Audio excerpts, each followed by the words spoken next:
Selamat malam Ibu dan teman-teman. Terima kasih atas kesempatan yang diberikan kepada kelompok kami. Kami dari kelompok 5 ingin menampilkan suatu drama tentang memberikan konseling pada pasien yang tidak mau melakukan KB. Baik, sebelum kita menampilkan drama, alangkah baiknya kami memperkenalkan diri terlebih dahulu. Dimulai dari saya, perkenalkan nama saya Alicia Silvenia, NIM 1915200101. Saya sebagai ibu.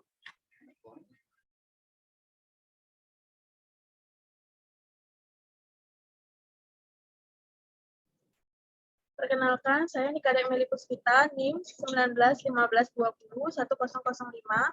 Di sini saya berperan sebagai bidan. Perkenalkan, nama saya Nikomang Dewi Sintiawati, NIM 19152001-007. Di sini saya berperan sebagai suami.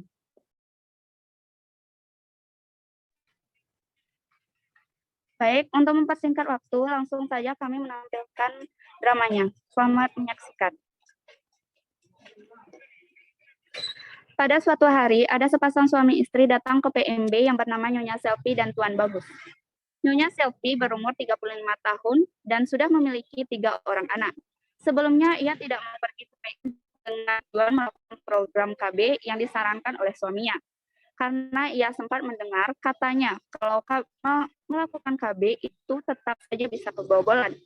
Setelah dibujuk-bujuk oleh suaminya, akhirnya Nyonya Selfie mau pergi ke PMB. Selamat sore Ibu dan Bapak, perkenalkan saya bidan Nili, ada yang bisa saya bantu? Selamat sore Bu Bidan. Begini Bu Bidan, istri saya ini tidak mau melakukan program KB. Katanya kalau pakai KB sama aja bisa kebobolan. Apakah benar Bu Bidan? Nah, jadi begini ya Pak, Bu, KB ini memiliki banyak jenis dan manfaatnya.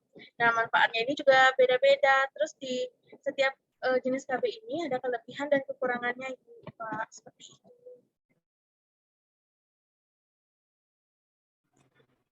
Emang KB berapa sih ada jenisnya, Bu Bidan? Nah, baik. Sekarang saya jelaskan ya. Jadi, jenis KB ini ada banyak, Ibu.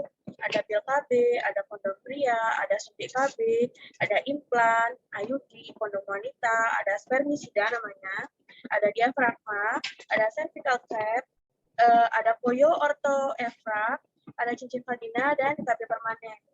Nah, jadi cara memilih alat kontrasepsi yang tepat itu yaitu perlu diketahui bila ibu dan bapak ingin menunda kehamilan. Jadi tak hanya untuk mencegah terjadinya kehamilan, jenis alat kontrasepsi ini tentu juga dapat mencegah infeksi menular seksual. Nah, setiap pasangan perlu memilih jenis alat kontrasepsi yang mana yang cocok dan mana yang digunakan untuk menunda kehamilan. Hal ini dikarenakan setiap alat kontrasepsi memiliki kelebihan dan kekurangannya masing-masing. Oleh karena itu, penting untuk kita untuk mengetahui tingkat efektivitas setiap alat kontrasepsi agar sesuai dengan kebutuhan ibu dan bapak. Seperti itu. Nah, jadi jenis-jenis kontrasepsinya itu seperti yang tadi saya bilang. Yang pertama ada pil KB. Nah, jadi pil KB ini merupakan alat kontrasepsi yang paling umum sekali digunakan. Nah, alat kontrasepsi ini mengandung hormon progestin dan estrogen namanya. Nah, hormon ini untuk mencegah terjadinya ovulasi. Pil KB umumnya terdiri dari 21 sampai 35 tablet yang harus dikonsumsi dalam satu siklus atau secara berkelanjutan. Kelebihan dari pil KB ini yaitu tingkat efektivitasnya yang tinggi dengan persentase kegagalan hanya 8%. Haid menjadi lancar dan kram saat haid itu berkurang. Tapi ada pula jenis pil KB yang dapat menghentikan haid.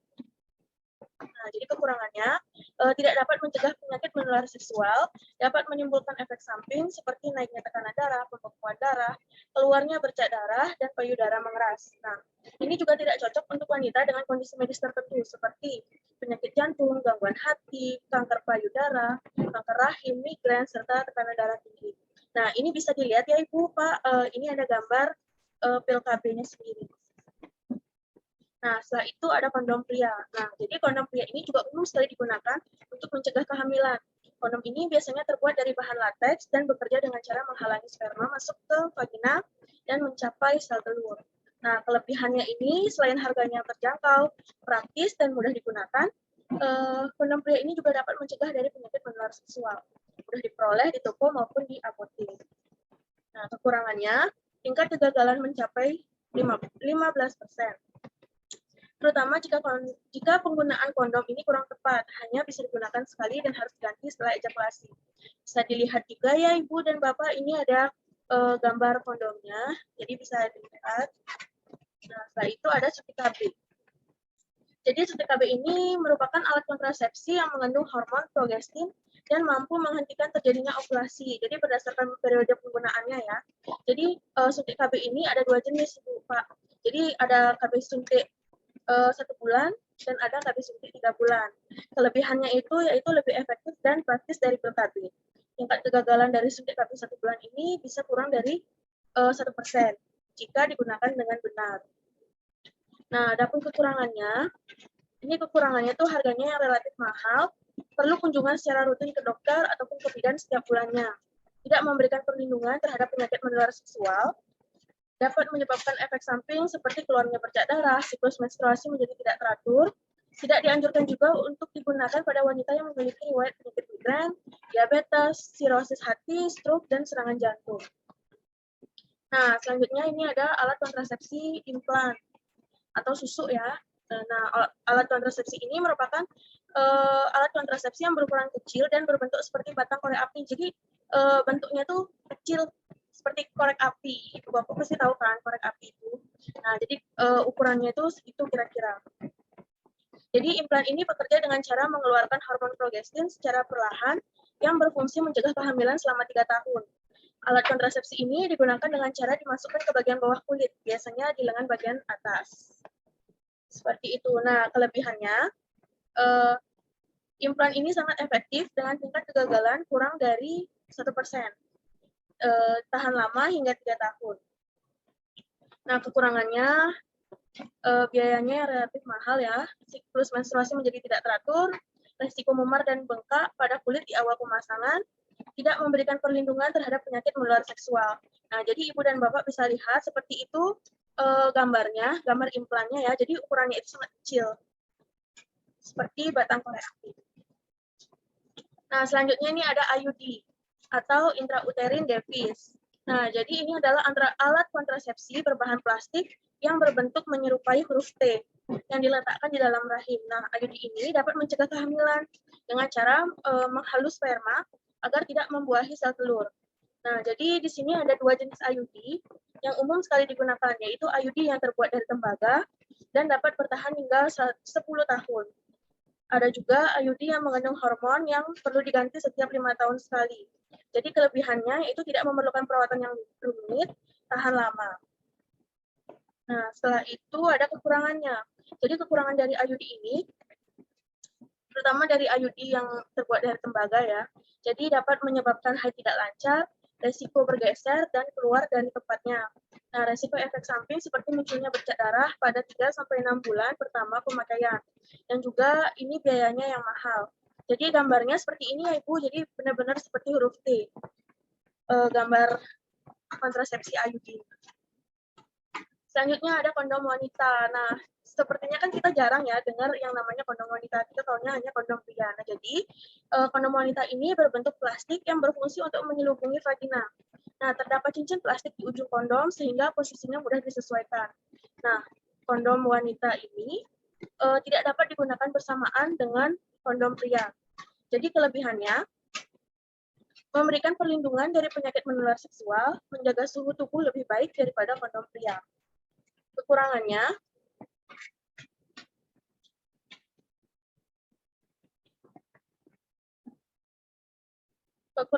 yaitu kurang efektif daripada kondom pria. Munculnya bunyi yang mengganggu saat digunakan. Hanya sekali pakai dan tingkat kegagalan mencapai 21%. Nah, ini ada gambarnya dan cara pemakaiannya. Bisa dilihat ya, Ibu.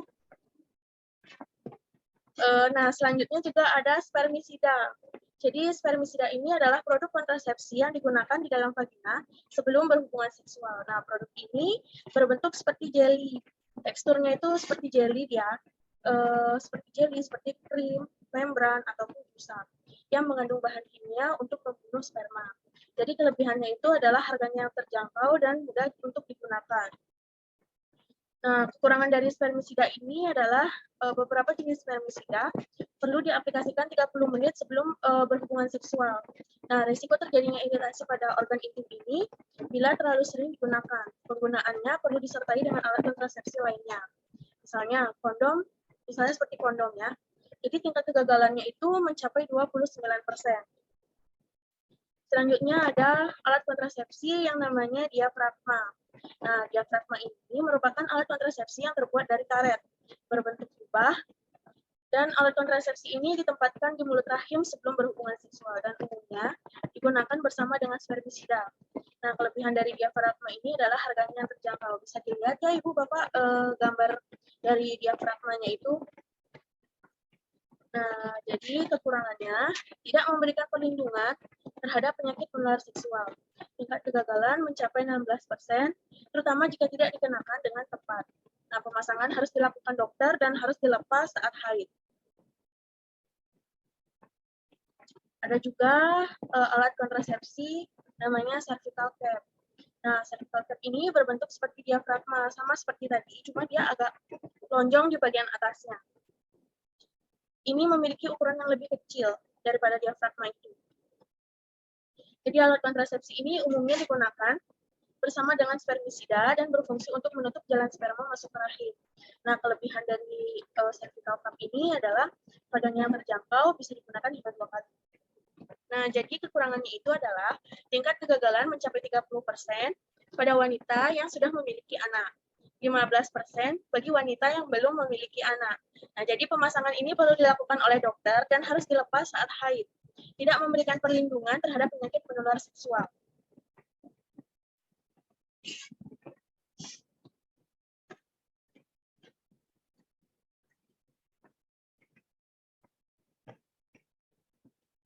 Nah, selanjutnya ada Koyo Ortho Eva. Nah, jadi Koyo Ortho Eva ini adalah suatu alat kontrasepsi yang digunakannya itu seperti koyo, jadi ditempel di bagian perut bawah pada kulit. Nah, ini ditempelnya itu pada kulit dan diganti setiap seminggu sekali selama 3 minggu. Cara kerja koyo ini adalah dengan melepaskan hormon yang sama efektifnya dengan yang terdapat dalam pil KB. Kelebihannya ini tidak perlu repot mengingat untuk mengkonsumsi pil, haid menjadi lebih lancar dan mengurangi kram saat haid. Nah, kekurangannya, harganya relatif mahal, tidak memberikan perlindungan terhadap infeksi menular seksual, bisa menyebabkan efek samping yang serupa dengan efek samping pil KB. Nah, jadi Ibu dan Bapak ini bisa dilihat ya di gambarnya, ini ada kontrasepsi koyo, seperti itu gambarnya. Setelah itu ada yang namanya kontrasepsi cincin vagina. Nah, cincin vagina atau Nuvaring merupakan cincin plastik yang ditempatkan di dalam vagina. Nuvaring ini bekerja dengan cara melepaskan hormon yang sama seperti pil KB. Kelebihannya itu hanya perlu diganti sebulan sekali dan siklus menstruasi menjadi lebih lancar. Untuk kekurangannya, harganya ini relatif mahal ya. Dapat menyebabkan iritasi dan efek samping yang mirip pil KB dan koyo. Nah, tidak memberikan perlindungan terhadap penyakit menular seksual. Nah, selanjutnya ini ada KB permanen. Nah, jika ibu dan bapak sudah yakin untuk tidak ingin memiliki anak kembali, nah KB permanen ini adalah salah satu solusinya. Karena metode kontrasepsi ini memiliki efektivitas yang tinggi atau hampir 100% efektif untuk mencegah kehamilan. Jadi jenis KB permanen ini untuk masing-masing orang yang berbeda, tergantung jenis kelaminnya. Pada pria, KB permanen ini dilakukan dengan vasektomi, sedangkan pada wanita bisa dengan tubektomi atau proses pengikatan tuba falopia. Nah, jadi sekian Ibu dan Bapak penjelasan dari saya tentang kontrasepsi ya, tentang KB. Bagaimana? Apakah sudah paham? Wah, ternyata jenis-jenis KB banyak juga ya. Iya, Ibu. Jadi jenis KB itu ada banyak. Nah, kalau pil KB itu merupakan alat kontrasepsi yang paling umum digunakan. Seperti itu, Ibu. Jadi, Ibu dan Bapak itu bisa memilih ya kontrasepsi mana yang akan digunakan.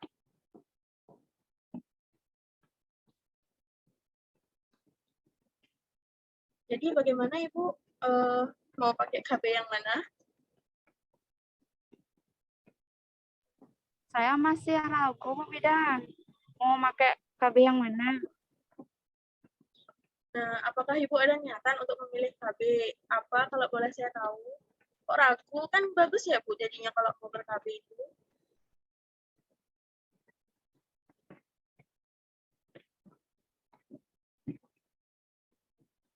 Halo Ibu.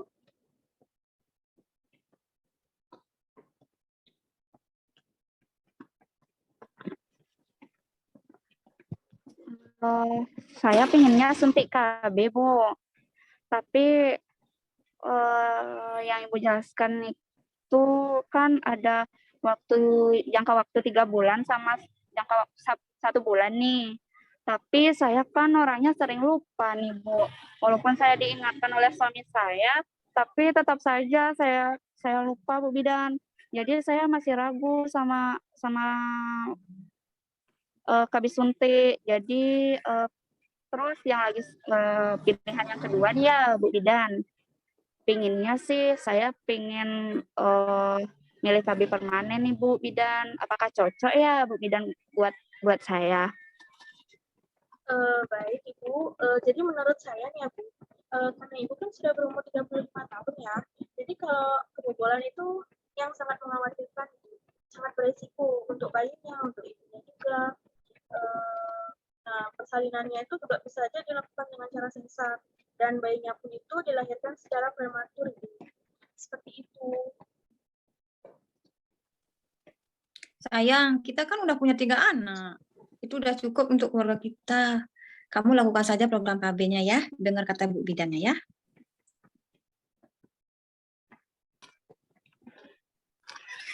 Baiklah Bu Bidan, saya mau melakukan program KB yang KB permanen ya Bu Bidan. Baik Ibu, nanti saya akan ajukan kepada dokter kandungannya agar bisa melakukan KB permanennya. Oke, baik Bu Bidan, terima kasih. Ya, sama-sama Ibu.